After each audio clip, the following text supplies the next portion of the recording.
and it is also being live streamed. So we'll do the presentation, and then afterwards, for those of you who are actually present in the room, we'll cut the tape and we'll then answer any questions that are here, okay? So a couple things right off the bat I want to make sure are clear. It is our job at this stage, as part of the administration, to give information to the community about what is on this bond. It is not our role to ask you to vote for the bond, for Proposition A, or against Proposition A, or even to vote. Our job tonight is just to give you some information. So our board has proposed a bond, and it will be on the election on May 4th, and I'm going to walk you through a few slides connected to that. And we already have technical difficulties. This is not working at all. Oh, there it goes. Okay. And just a little information about this bond. It basically breaks down, this really isn't working. Well, I mean, I really am just going and going and going.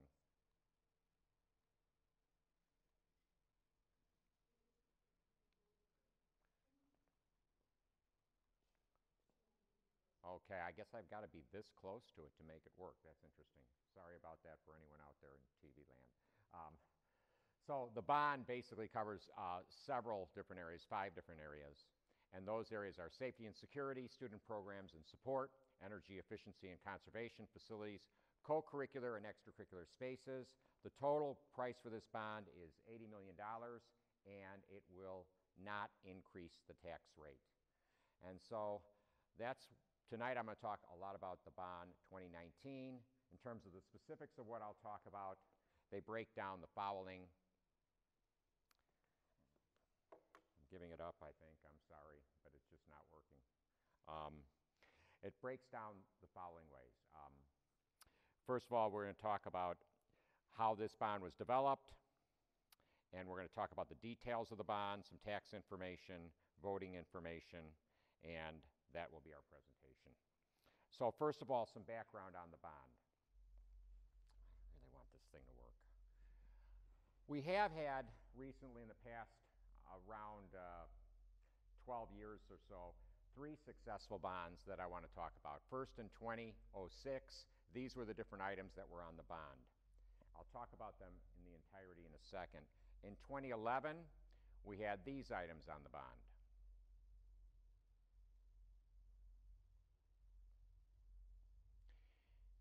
And in 2015, those items on the bond. And if you look at it, you'll see some consistency. You'll see that we have HVAC listed straight across. We have technology listed straight across, buses listed straight across. And that's because we have quite a bit of facilities and quite a few vehicles. We have, whether you realize it or not, 1.2 million square feet of roof. That means it sort of makes sense over a period of time that you're always working on a roof somewhere. We have 1.5 million square feet of interior space. That means usually we're painting something somewhere, or we're air conditioning or heating something somewhere. We have buses, about 80 buses, and when they get to around 15 years, or if they still have mileage, good mileage, but we do not replace a bus until they at least give us 15 years. But at a certain point, we do replace them. So we may be replacing some buses in each bond, doing some roofs in each bond. But it almost, with that much space and that many vehicles, it becomes a continual process. For this bond, the last one that passed was in 2015. That bond passed by 65% of the voters. And I think it is important because we've come to the end of the cycle of that bond. It did come in on budget and on time. So we're proud of that. Why do districts utilize bonds? They do it for a couple reasons. First of all, if you want to do certain infrastructure or construction by law, you must do it by a bond. So that's one reason school districts will have bonds. The other reason is you really have 2 funds that you can access. One is money that comes from a bond, and one is money that comes from the general property taxes that goes into MNO. And those are your 2 funds. So you have 2 buckets of money, in essence, to pay your bills. The M&O we use primarily for day-to-day expenses. 85% of that is for staff salaries and benefits of that M&O fund. In our district, bond dollars are different than they are than M&O dollars. If we get a dollar from our local taxpayers for a bond, we keep 100% of that dollar. If we get a dollar from our local taxpayers on a M&O, we only keep about 34% of that, because 66% of that leaves our district in recapture. So from a practical sense, what that means is the following. If we decide we're going to replace a bus, or we're going to buy a bus, we can do it out of one of two funds. We can do it out of the bond fund, or we can do it out of the M&O fund. Remember, the M&O fund is the one that we utilize mostly for salaries and benefits and staffing. If we do it out of the bond fund, the $1 we get from the taxpayers, we can utilize all of that $1. To get that same ability of expenditure, we need 3 property tax dollars from our residents after we do recapture just to keep that $1 in order to spend it. So districts, particularly those in recapture with a high rate of recapture, ours is 66%, often will utilize bonds for the legal expenses that they can utilize them for. In our district, as I said, about 66% goes to recapture. If you look at our district over the past couple of years, the first couple of numbers are actual numbers. This year, we wrote a check for about $101 million to the state of Texas. That's local tax money that came in that we sent out. Next year, that's projected to be about $112 million. You can see it's been going up at a pretty good rate, and the percentage of our fund has been going up at a pretty good rate. Since 1993, Eanes ISD has sent over $1.2 billion to the state of Texas in recapture. And we're really not that big of a district if you think about the state of Texas. So the next area on the agenda I want to go through is bond development. How did we get to this point in terms of what is on this bond, what is not on this bond? So in the last couple bonds, our board has decided to designate a group of citizens, and we call them, typically we call them the Bond Oversight Committee. So a bond passes, and the board gets a group of citizens, and we say, okay, what we want you to do is to watch all the expenditures on that bond. They did that in 2011, and they did that in 2015. And that group of individuals looks at every expenditure as we're going and say, is that what you said you were going to spend it on? And if it is, we just spend it. If the cost for some reason goes up past a certain percentage, they weigh in with a recommendation, their advisory, to the Board of Education, and we may or may not do that need. If a need comes up that if we didn't see but is still within the law, that we can use the money on that, we may bring it to the Bond Oversight Committee. So this is a group of individuals, and here you can see their names. One of them happens to be in this room. And they serve a term by the board, and here you can actually see some of their pictures. Okay? And what the board decided to do as this group was finishing its work, they were finishing the 2015 bond. They said, look, you know a lot of what's going on in the school district. We'd like you to examine all the items that we're thinking about for the 2019 bond. You have some expertise. So they changed them from Bond Oversight Committee to Bond Advisory Committee. Okay? And so this group held meetings, and you can see a list of some of the meetings that they held. I didn't list them all, but most of them were in the fall, and they broke it down by the different categories that we were talking about on this bond. They also had a couple meetings in January as well. But they basically, these were community meetings. Anyone could go to them. They were posted meetings. They basically talked to some of our internal people who had some expertise in certain areas, but they also heard openly from the community on anything that they thought should be on the bond as well. They also were focusing on what could we do in this bond that might help our M&O budget, so the vast majority of that money could be focused on staffing, salaries, and compensation. So what could we put in this bond that would help us in that domain?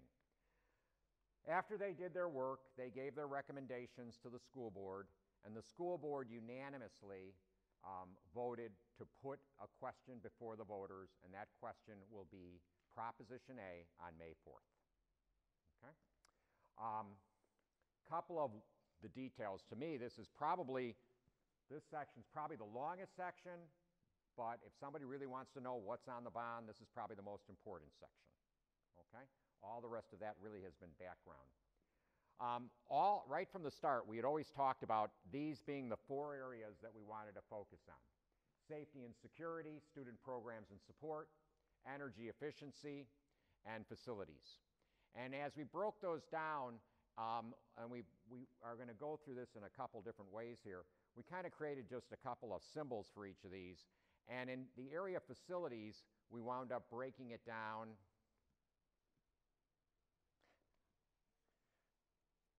into 2 areas. I'm sorry, the clicker is messing me up a little bit. Life goes on, okay? But we broke it into 2 areas. The symbol on the left and under facilities is really just our facilities that exist right now. What do we need to do to just maintain the facilities we have right now? The symbol on the right is really to talk about 3 facilities. One is an addition, and 2 are additions. Well, one is an addition of an existing facility, and the other 2 are, in all likelihood, standalone new buildings. Okay, and I'll talk about those when we get to that point.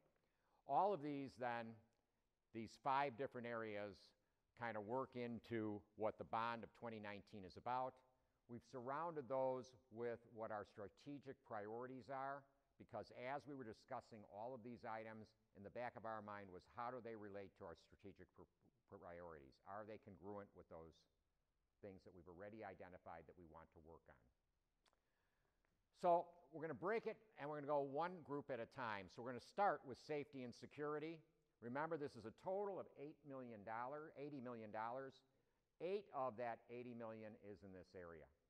And primarily, this is on perimeter fencing and barriers. The SHAP court, which is right here at the high school, I'll show you a picture of that in a second. Campus emergency notification systems, security cameras, access controls, cybersecurity, infrastructure, and fire alarm systems. Those are the different things in this category. We want our buildings to be as safe as they can be for students and staff. We just want them to be. At the same time, we are not going to turn our schools into maximum security prisons. We're not going down that path. We do believe that we can do some things with some fencing that make the schools safer. They may not keep an intruder out, but they may keep a student from running into the street, an elementary student, or running off a playground, or something of that nature that can be help us. Also, in some of our schools, we can funnel any visitors through into one area if we want to bring them in one way or another. So that's what that's about. The other thing we know is that the experts will tell you, you want to decrease the time to get emergency personnel to your building whenever anything major is happening. And the way you do that is you know that a threat is coming, and you can call the emergency responders and get them on their way as soon as possible. And with some security cameras in different areas, particularly looking at our parking lots in different areas, we would be able to do more in that domain, which would allow us to alert people and also allow people in the building to see what is coming if there is a threat. So those are just some of the areas. Obviously, there's some things, and I won't get into great detail on cybersecurity, but again, a lot of our things, student privacy and all of that, are in our computers, and we do need to make sure that that's secure. The money on these items is roughly those numbers. Those are estimates. Typically, the numbers come in a little higher or a little lower, but again, if they come in too divergent from our estimates, we go back to the Bond Oversight Committee. Okay? We broke these down, and a couple of them specifically potentially could help our M&O budget. Again, that's that budget that we fund teachers' salaries and staffing out of. These 2 I kind of have highlighted in particular. Fire alarm systems. You may or may not know it, but every year our buildings are inspected by the fire marshal. And they come through and they walk through, and sometimes the laws change about what you have to do here or what you have to do there. If the fire marshal tells me I need to change something, we change it. If I don't change it, they close us. So it doesn't become a big choice on my part. And in those situations, I'm either going to do it out of bond dollars if I have them, or I'm going to do it out of the MNO Fund. And remember, we get more bang for our buck out of the bond dollars. So if I have bond dollars, I can protect the MNO Fund to some degree. Same thing, some of our fire alarm systems, they need upgrading in different places over time. Remember, we have 1.5 million square feet in this district. That means there's different areas that need work once in a while. Again, it would be done over bond dollars or would be done out of MNO dollars. The BAC looked at each of these, had a long meetings and conversation, and they approved all of these items individually to be on the bond. They thought they were worthy of being on a bond. So that's why they're there. Couple pictures here. This is some fencing we've done at one of our schools on the left. I think that's Forest Trail, but I may be wrong. But we've done it at multiple buildings. Again, it's not going to stop an intruder in any big way, but it does help us manage traffic control and the control of kids moving from place to place. Sprinkler systems, nothing that exciting there in the picture. This is a Shap Court. Those of you who know the high school, that's the cafeteria area where the kids eat. There is a lot of traffic coming in and out of there. What we would like to do is to build a vestibule in front of that. It will look nice, but it will be a vestibule so that as a visitor comes in, we could check them in this vestibule. As long as everything's good, we would then let them into the building. When we're just dismissing and bringing kids in and out, it would just be a flow through, okay? But we do think that would help us in terms of our security for that area, which again can house more than 1,000 kids at one particular time, okay? So the next area I want to go through is student programs and support. That area is 28 of the 80 million on the bond, 28 million, and it covers these things: student technology, classroom technology, lab devices, staff technology. I'm going to get these all up there first. Audiovisual, performing arts center, lighting and technology. Continuing on with it, fine arts equipment, athletic uniforms and equipment. I'm sorry, I don't know why it's not doing this for me, but I'm going to get them all up there for you. Library upgrades, buses, seat belts on buses. So, again, I said earlier, we do not replace a bus until it has been in our fleet at least 15 years. At least 15 years. And then if it has low mileage, we keep it. But if it starts getting too much mileage at that point, we may replace it. The law now says, and this is new, if we buy a new school bus, it must have seat belts. And we're not going to buy all new school buses immediately. But we feel strongly that if some of our buses are going to, new ones are going to have seat belts, we want to retrofit the old ones with seat belts. Because we don't want to be in a situation where parents are wondering, is my kid on a bus with a seat belt or not a bus with a seat belt? So part of this bond, any new bus would have seat belts automatically in them. All the other older buses would be retrofitted with seat belts.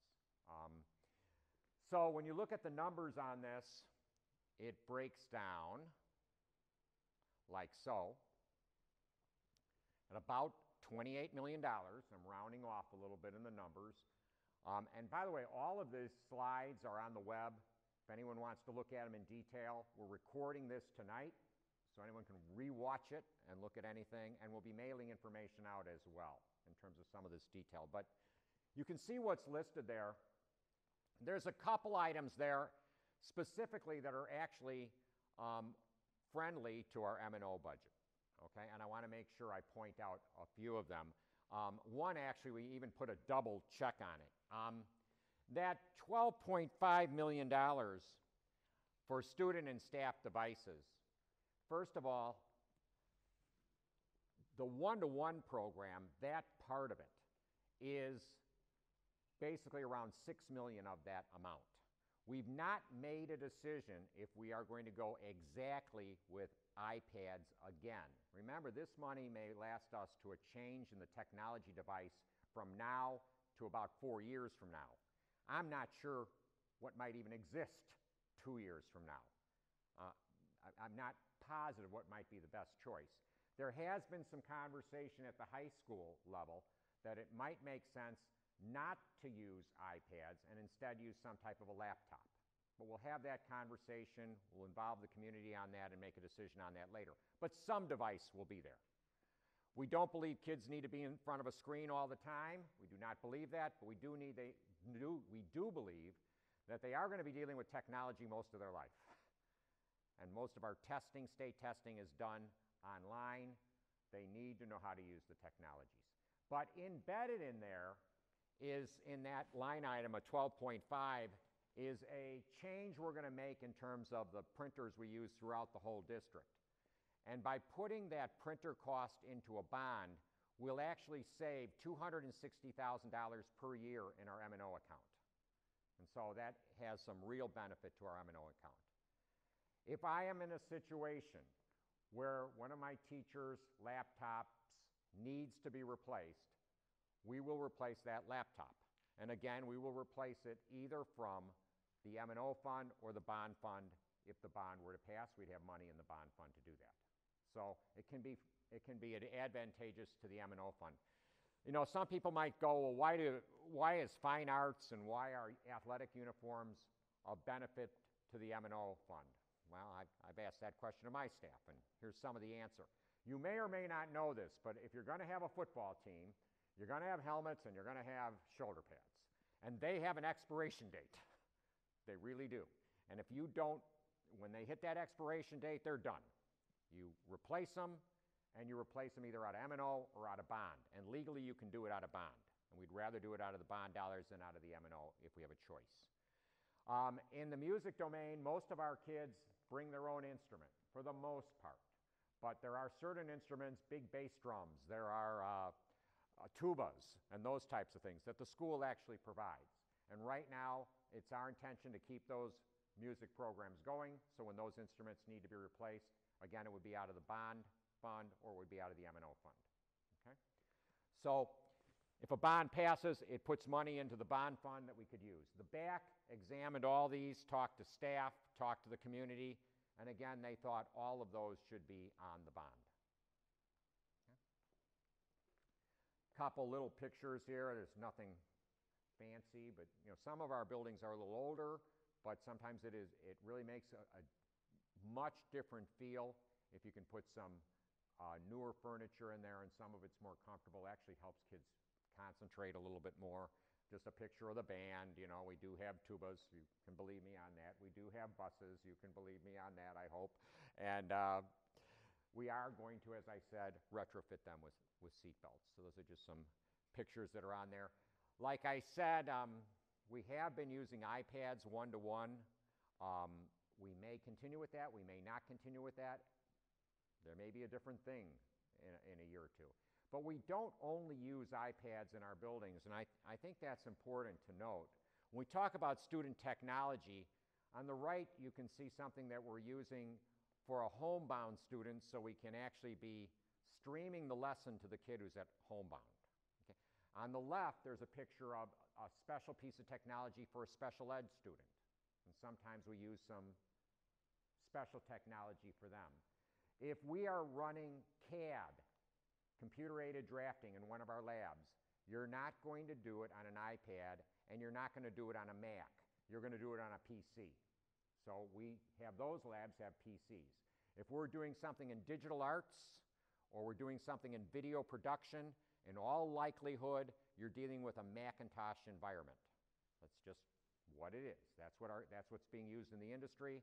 That's what our kids are being trained to use. So we don't give each kid one of those, but we do have labs with those, and that's in that technology domain. The PAC, the Performing Arts Center, has quite a bit of technology in it, and it's getting to a point where we feel we will spend some money to upgrade that technology. One thing that came on the last bond We put in a video wall on the last bond. We're living in another age. We're not painting sets anymore.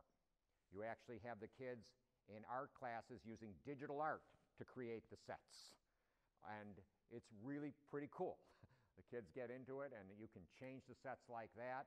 You're not wasting anything, and this technology will last us a while. Again, there on the left, you can see one of our digital art labs where they're actually creating some of the things that then go on the video wall. Okay. That's the area of student programming. The next area is energy efficiency. This is a hard one sometimes for us. There's only $5 million on this from the $80 million in this area. If we didn't have some of the other needs, we probably would have tried to make this a little bigger, but it basically covers these three things. LED lighting. LED lighting uses less energy than our fluorescent lighting. So we make a change, we save energy.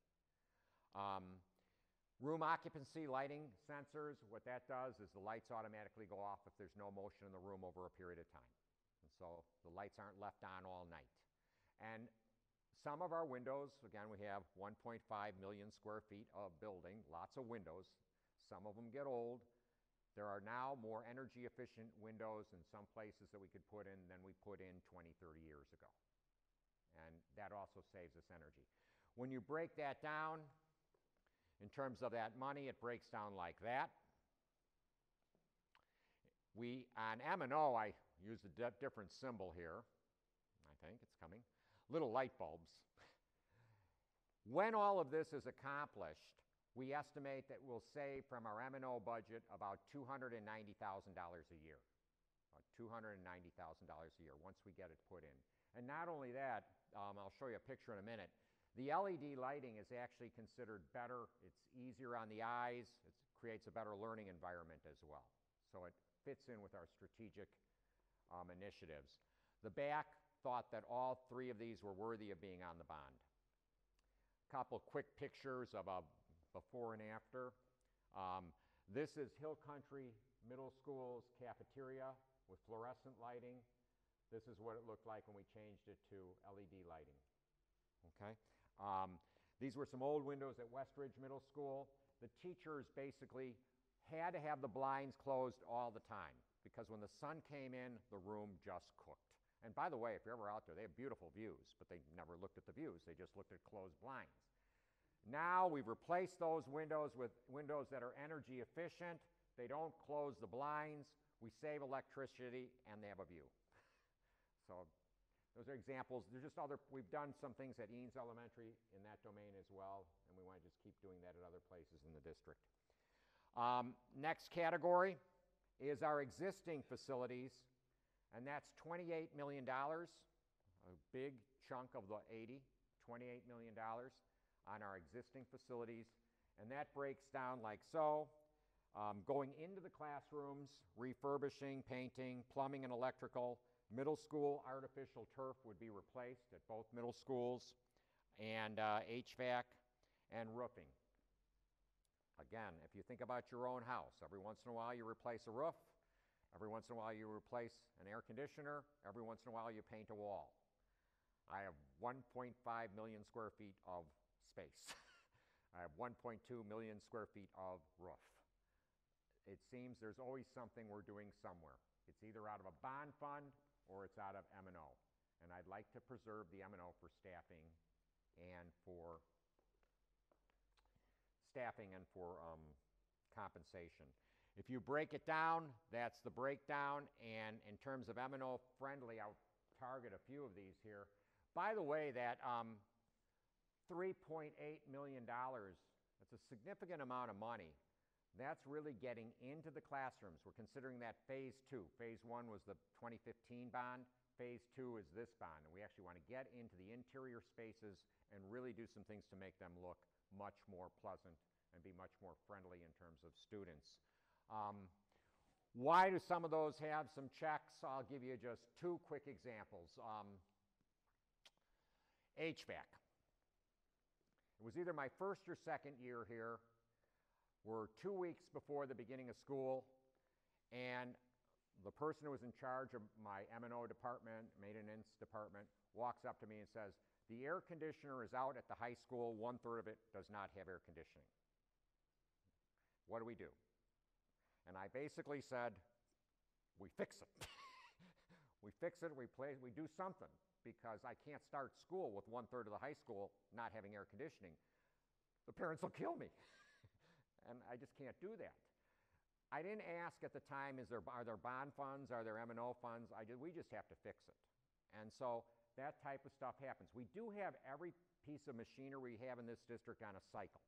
Some of it we try to make last a little longer. Some of it, it just hits a cycle and it's time to replace.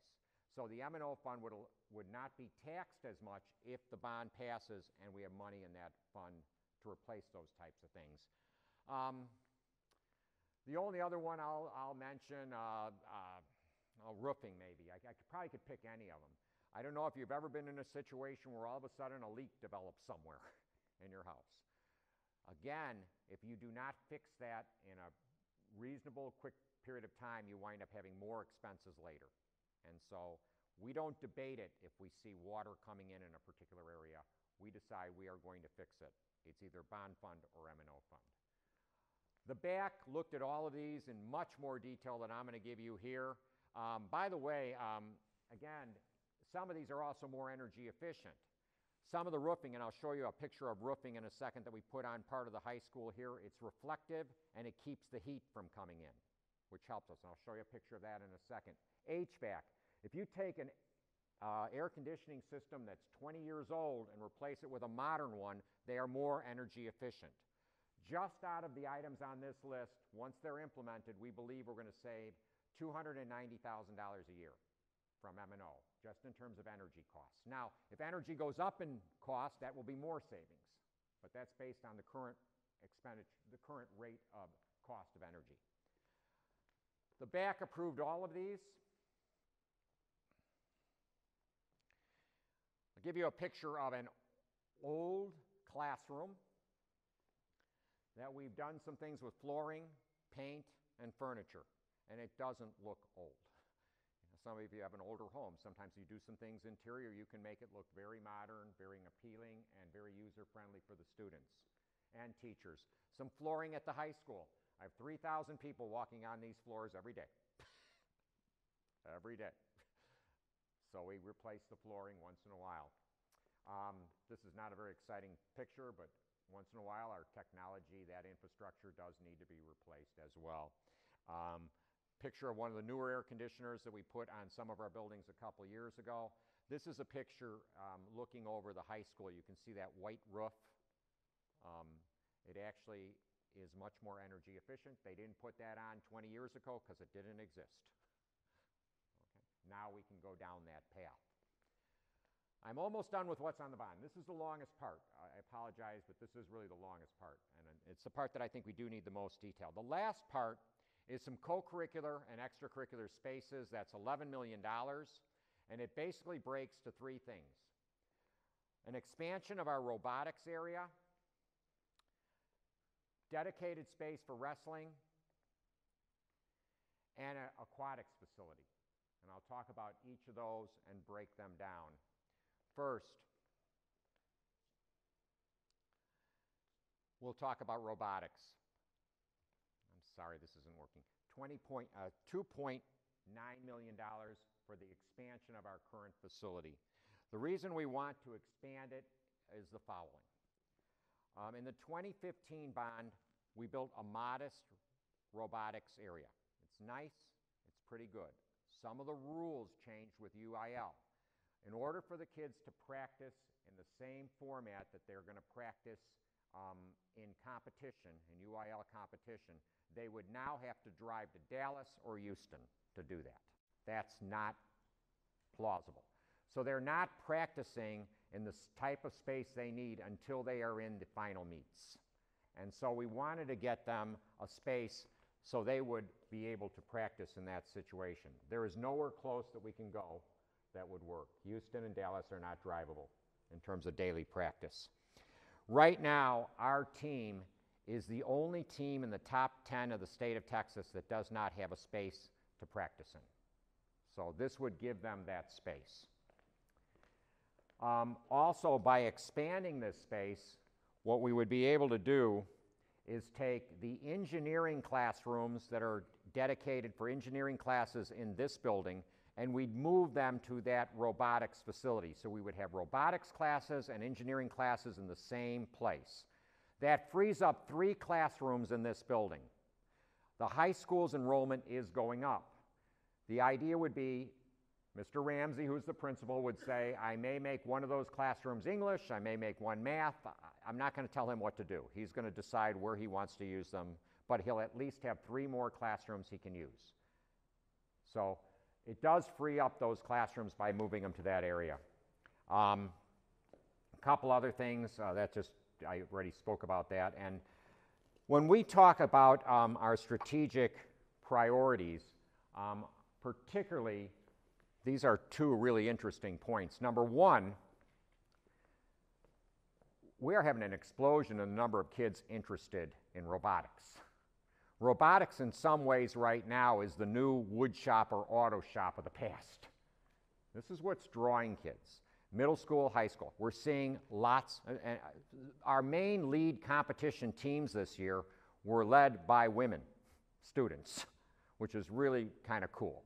And it's a great program. The bottom point, and I'm not going to give you any statistics, but a lot of people believe automation and AI is going to be around, particularly for kids who are 6 or 7 right now. It's going to be around most of their life, much more than I've ever seen it. And so giving our kids some entry-level knowledge of that, we believe, is in line with our priorities.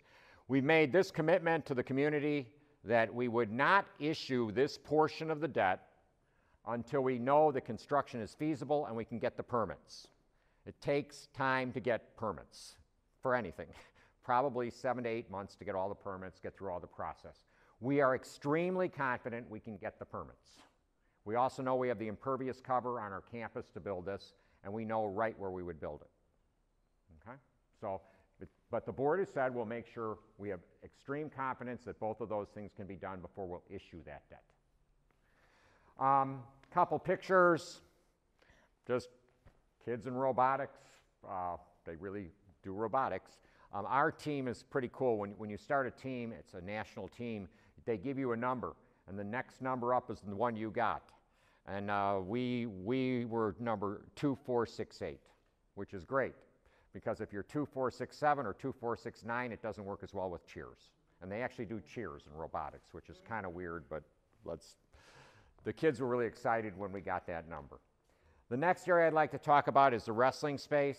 That would cost approximately $2.3 million. A couple of facts about our wrestling team. We do not have a dedicated space right now. They use the 9th grade cafeteria. They have to roll out their mats, roll their mats in.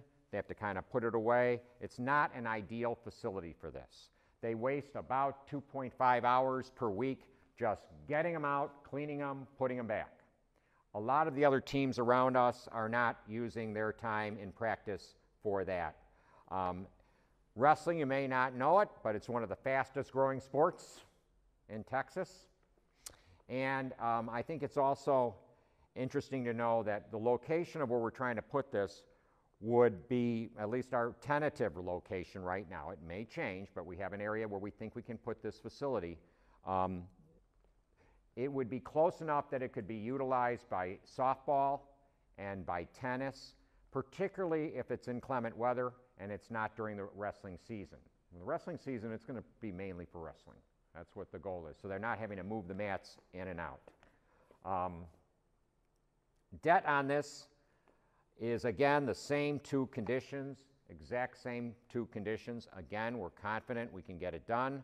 It's just going to take a little time. We won't issue the debt until we're confident we can get the permits. Couple pictures here, and I'll point out one. If you look, and some people will say, well, wrestling's only guys. That actually is not true. The percentage of female athletes competing in wrestling is increasing in the state of Texas quickly. If you look in that picture, there is one female student. She's kind of in the back, kind of hiding. She's also the one that went the furthest in state competition this year on the team. And I know we have a couple middle school young women who are interested in going out for wrestling. They're in judo now, or there's something like that, and they're thinking, I want to try wrestling. So it's not just guys. I'm going to tell you it's primarily guys, but it's not only guys. The final facility I want to talk about that's connected to this bond is an aquatic center, $9.9 million to build an aquatic center. Right now, we do not have a place that we own where our kids can swim for our swim team. We basically pay several $1,000s, I think $30,000 or $40,000 per year to rent pool space. And we're only renting a couple of lanes and an outdoor pool.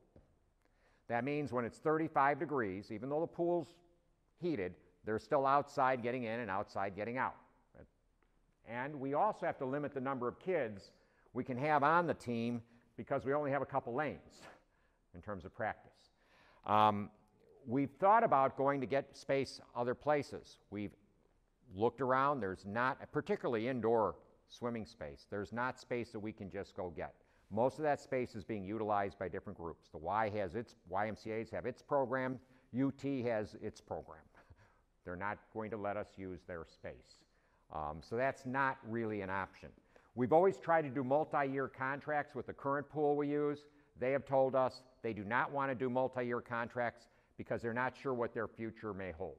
They're thinking that they may utilize that time for their own programs and it wouldn't be available to us even if we wanted to pay for it.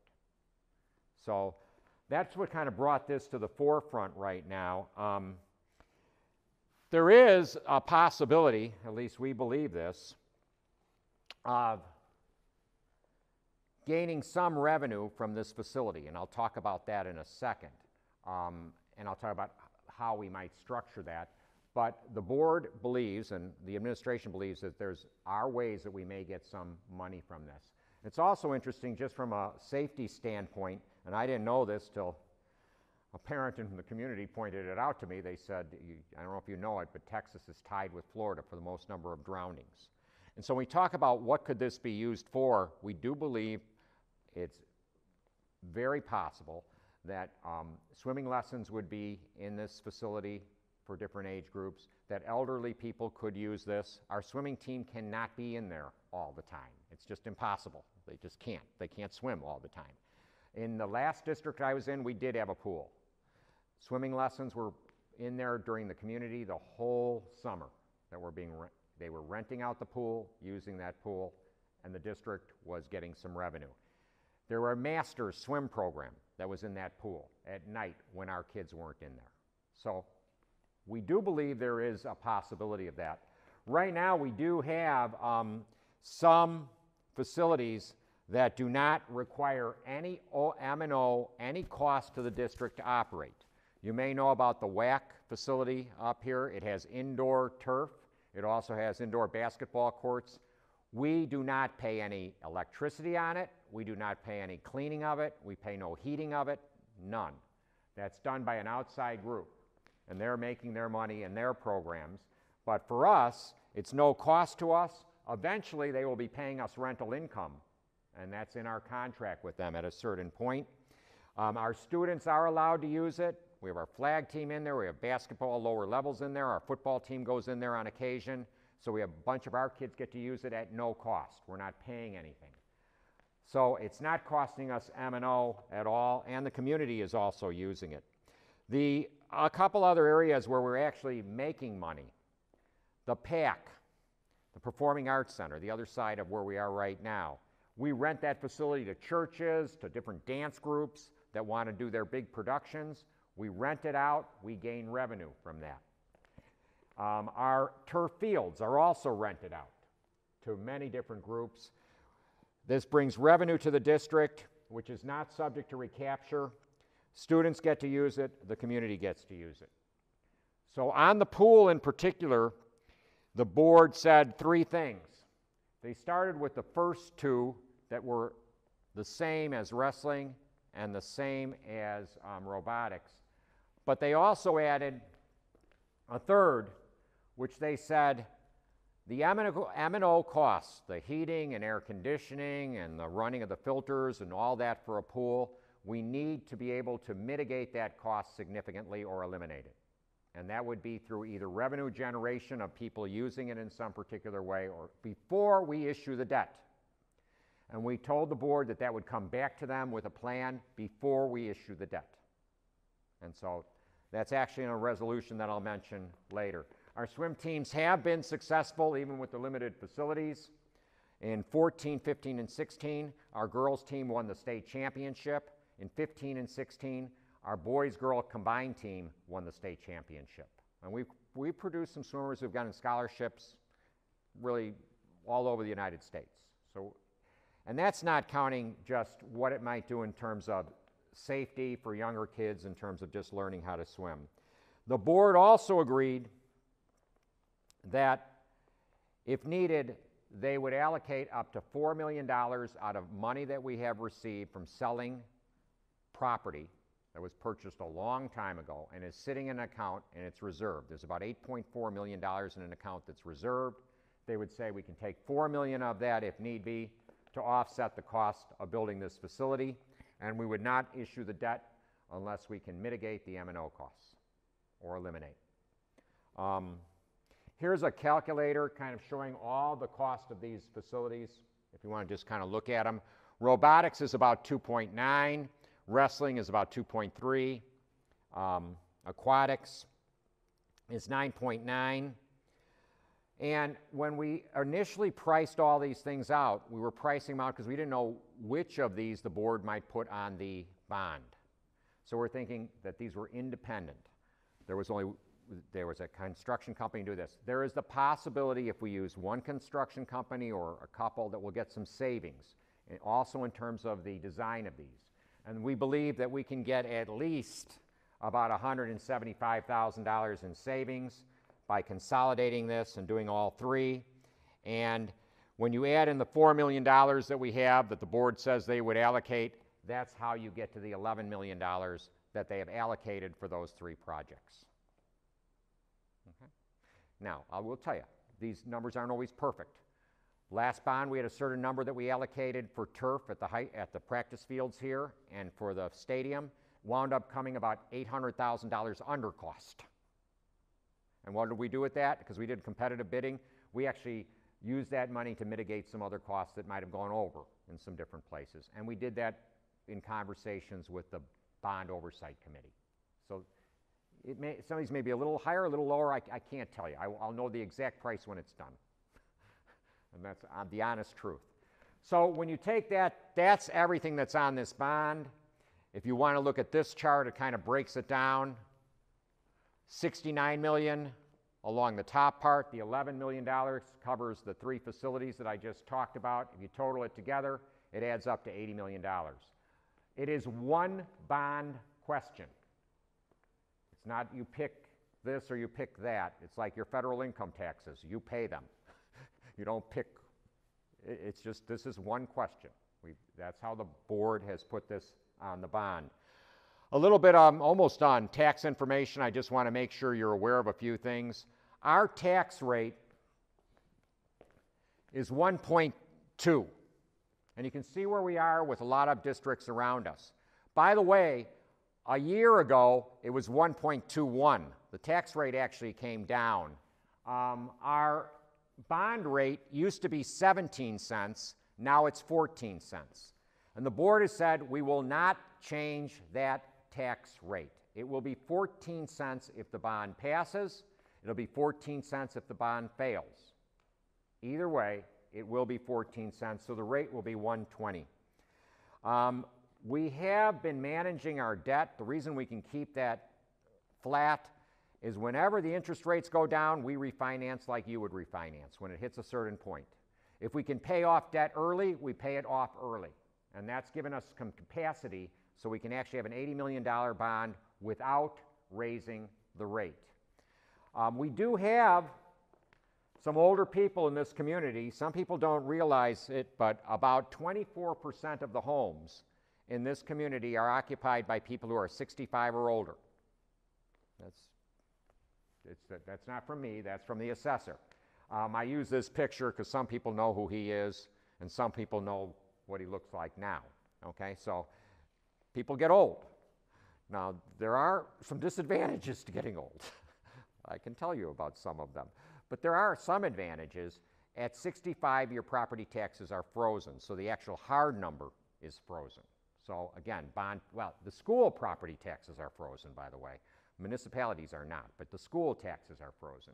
So again, if you're 65 or older, whether this bond passes or fails, you'll pay the exact number that you paid prior. Even if your house increases in value, you will pay the exact number, okay? Finally, the last area that I need to tell you by law, I tell you a couple things. That is what the proposition will look like. On this ballot on May 4th, or if you vote early, on this ballot, there's not going to be a lot of questions. There's going to be a couple trustee elections for the school board, and then there's going to be one proposition, just one proposition, Proposition A, and it's what I've been talking about tonight.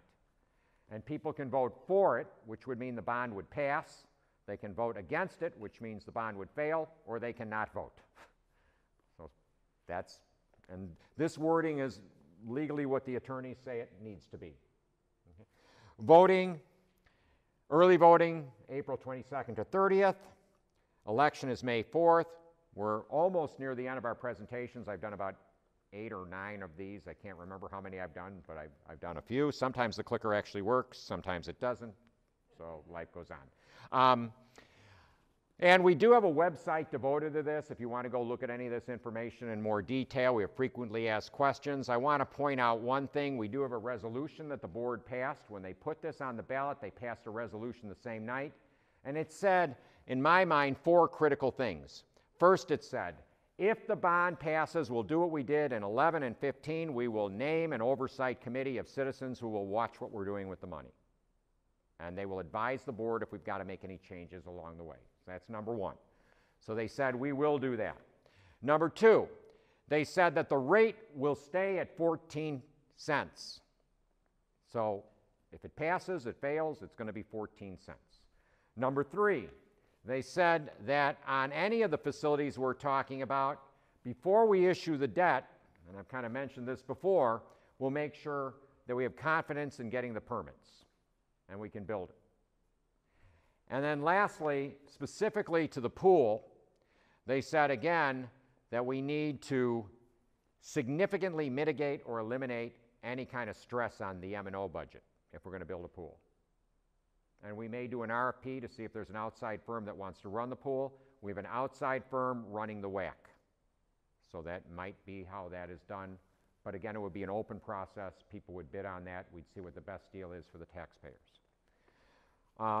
This legally, I need to show also in Spanish. So I'm legally showing it now in Spanish. And I'm going to show you a quick, I promise quick, 2-ish minute video. It's an explainer video. It's on our web. You can email it to one of your friends. It explains this very quickly, and then I'll answer any questions you might have, okay? So if you don't mind watching this, and I'll stand out of the way. The Eanes ISD Board of Trustees has called an $80 million bond election for May 4th.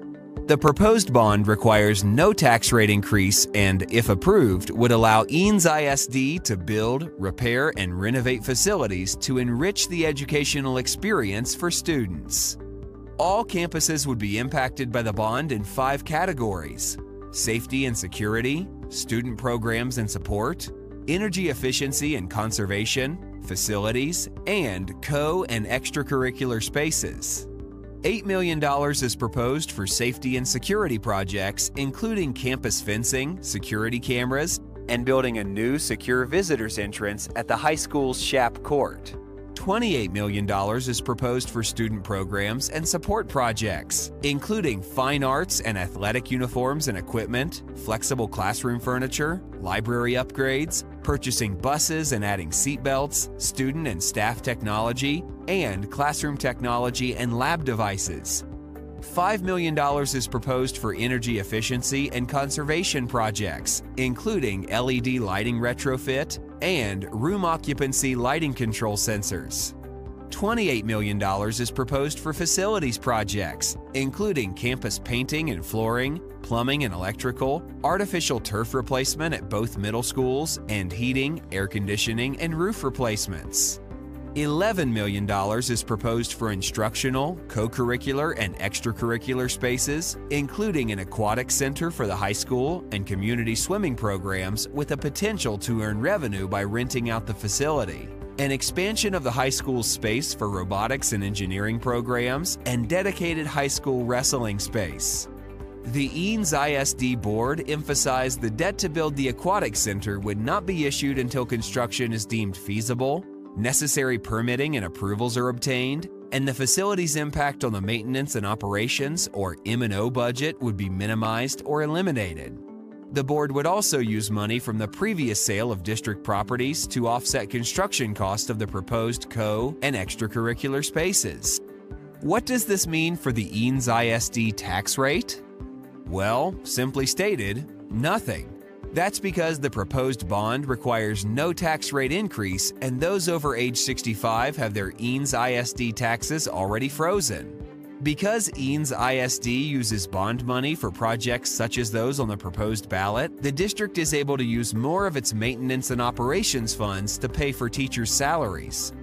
Election Day is Saturday, May 4th. Early voting begins April 22nd and runs through April 30th. For more information on the Eanes ISD 2019 bond, please visit www.eanesbond.com and connect with us on Facebook and Twitter. So that is the presentation. So